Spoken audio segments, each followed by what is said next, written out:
ज्या निवडणुकीकडे संपूर्ण महाराष्ट्राचं लक्ष लागलेलं होतं त्या गोकुळ दूध संघाच्या राजकारणात आता सर्वोच्च न्यायालयानं मोठा बॉम्ब टाकलाय।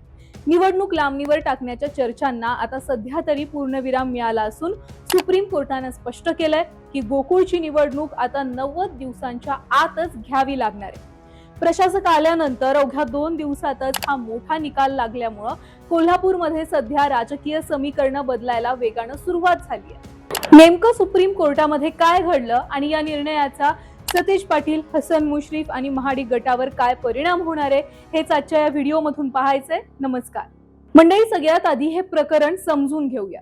बघा, याआधी मुंबई उच्च न्यायालयाच्या कोल्हापूर सर्किट बेंचनं एक महत्त्वाचा आदेश दिलेला होता। यामध्ये गोकुळमधील 1308 दूध संस्थांच्या चौकशीचं काम सुरू होतं आणि त्यामुळे हायकोर्टानं असं म्हटलेलं की ही चौकशी पूर्ण झाल्याशिवाय निवडणूक घेऊ नका। यामुळे निवडणूक किमान 6 महिने पुढे जाईल असं वाटत होतं। पण याच निर्णयाला श्री स्वामी समर्थ सहकारी दूध संस्थेनं सर्वोच्च न्यायालयामध्ये आव्हान दिलं। मंगळवारी जेव्हा खंडपीठासमोर सुनावणी झाली तेव्हा देशातले जवळपास दिग्गज कायदेतज्ञ हे अगदी समोरासमोर उभे ठाकलेले होते। एका बाजूला गोकुळच्या वतीनं अभिषेक मनु सिंघवी बाजू मांडत होते, तर दुसऱ्या बाजूला याचिकाकर्त्यांच्या वतीनं मुकुल रोहतगी यांनी जोरदार युक्तिवाद केला। शेवटी या दोन्ही बाजूंच्या युक्तिवादानंतर सुप्रीम कोर्टानं हायकोर्टाला स्थगितीचा आदेश रद्द केला। हायकोर्टाचा जो स्थगितीचा आदेश होता तो रद्द केला आणि 90 दिवसामध्ये निवडणूक घेण्याचे सक्त निर्देश दिले। म्हणजे याआधी उच्च न्यायालयानं सांगितलं होतं की गोकुळची निवडणूक सध्याच्या घडीला होणं शक्य नाहीये, पण मात्र उच्च न्यायालयाचा हाच निर्णय सुप्रीम कोर्टानं फेटाळला आणि सांगितलं की 90 दिवसाच्या आत कुठल्याही परिस्थितीमध्ये गोकुळला निवडणूक घ्यावी लागणार आहे। आता या पुढे काय झालं ते बघू। कोर्टाच्या या निकालानंतर चर्चा रंगली आहे ती म्हणजे कोल्हापूरच्या पॉवर गेमची।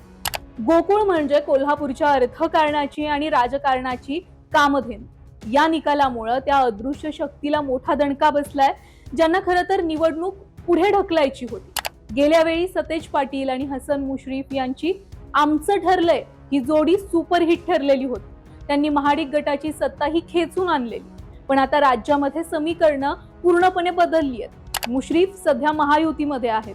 मग आता गोकुळच्या रणांगणामध्ये हसन मुश्रीफ आणि सतेज पाटील पुन्हा एकत्र येणार की मुश्रीफ महायुतीचा धर्म पाळणार? पण दुसऱ्या बाजूला कोल्हापुरात मुश्रीफ आणि महाडिक यांच्यातील सुप्त संघर्ष सुद्धा अगदी जगजाहीर आहे। जर मुश्रीफ महायुती सोबत गेले तर अर्थात महाडिक आणि मुश्रीफ यांना एकाच मंचावर यावं लागणार आहे, मांडीला मांडी टेकवून बसावं लागणार आहे। हे कोल्हापूरच्या राजकारण्यांना किंवा हे कोल्हापूरमध्ये सर्वसामान्यांना पचायला जड जाणार आहे। बरं, त्यात ही निवडणूक केवळ दूध संघाची नाहीये, तर अस्तित्वाची लढाई आहे। कारण 1308 संस्थांच्या अपात्रतेच्या टांगत्या तलवारीचं काय होणार आहे यावर सुद्धा प्रश्नचिन्ह आहे।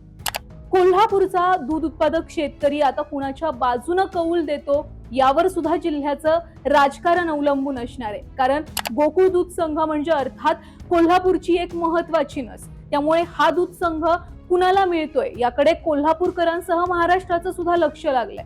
थोडक्यात सांगायचं झालं तर कोल्हापुरात आता निवडणुकीचा धुरळा उडणार आहे हे नक्की।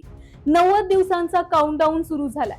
सतेज पाटलांची रणनीती चालणार आहे की महायुतीची ताकद बाजी मारणार आहे? कोल्हापूरच्या तांबड्या पांढऱ्या रश्श्यासारखं हे राजकारण आता चांगलंच तिखट होणार आहे असंच सध्या तरी दिसतंय।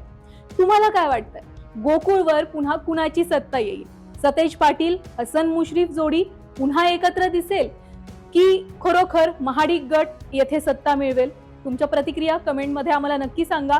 एक कोल्हापूरकर म्हणून गोकुळवर कुणाची सत्ता असायला पाहिजे ते सुद्धा आम्हाला कमेंटमध्ये नक्की सांगा। बाकी तुम्हाला हा व्हिडिओ आवडला असेल तर जास्तीत जास्त लोकांपर्यंत तो शेअर करा आणि चॅनलला सबस्क्राईब करायला विसरू नका।